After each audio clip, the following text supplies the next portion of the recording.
মিছ'ৰ পৰা অনা কেইবাটাও পাৰ্চেল আজি আনবক্সিং কৰোঁ বোলো। প্ৰথমতে মোৰ আটাইতকৈ ভাল লগা এটা আনাৰকালি ড্ৰেছ, যি নেকি হোৱাইটত ৰেড কম্বিনেশ্যন আছে, আৰু এইটো বহুতে পিন্ধা হয়তো দেখিছেনে, ইমান প্ৰিটি হয়, দেখিছে ইমান বেছি মৰম লগা।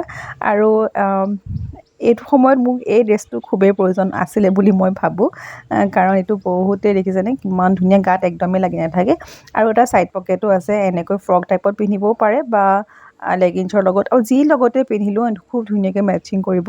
আৰু কম্বিনেশ্যন দেখিছে ইমানেই ধুনীয়া, বহুতে হয়তো পিন্ধা দেখিছে বাৰু। ফাইনেলি ময়ো লৈ ল'লোঁ এইটো। লাগিলে কমেণ্টত লিংক বুলি লিখক, মই ডাইৰেক্ট ইনবক্সত দি দিম। আৰু এইযোৰ কৰ্ড এটা নিছোঁ, ইমানেই ধুনীয়া, অফ হোৱাইটৰ হয় হা এইযোৰ। পাৰ্পল কালাৰ ৱৰ্ক কৰা আছে, ডিঙিতে অকণমান ষ্ট'ন ৱৰ্ক কৰা আছে। পেণ্টটো যথেষ্ট ধুনীয়া, আহল বহল পিন্ধিবৰ কাৰণে। আৰু ফাইনেলি এইটো চাওকচোন, ইমান ধুনীয়া। মইতো এল চাইজ লৈছোঁ বাৰু এতিয়া। যদি আপোনালোকক এম পিন্ধে তেনেহ'লে এমতেও হৈ যাব। মোৰো এমত হ'ল হয় চাগে, কিন্তু পাছলৈ যাতে অকণমান দিগদাৰ নহয়, সেইকাৰণে মই এইটো এল চাইজত লৈ লৈছোঁ। কেনেকুৱা লাগিছে কমেণ্ট কৰিবচোন দেই। মোৰ যথেষ্ট ভাল লাগিছে, দেখিছেনে ইমান ধুনীয়া। আজিকালি এনেকুৱা ড্ৰেছবিলাক বহুত বেছি ওলাইছে, ডাঙৰ ডাঙৰ প্ৰিণ্টৰ কাপোৰবোৰ নহয়নে? আৰু মোক কেনেকুৱা লাগিছে সেইটোও কমেণ্ট কৰিব। যদি লাগে কমেণ্টত লিংক বুলি লিখিলে পাই যাব।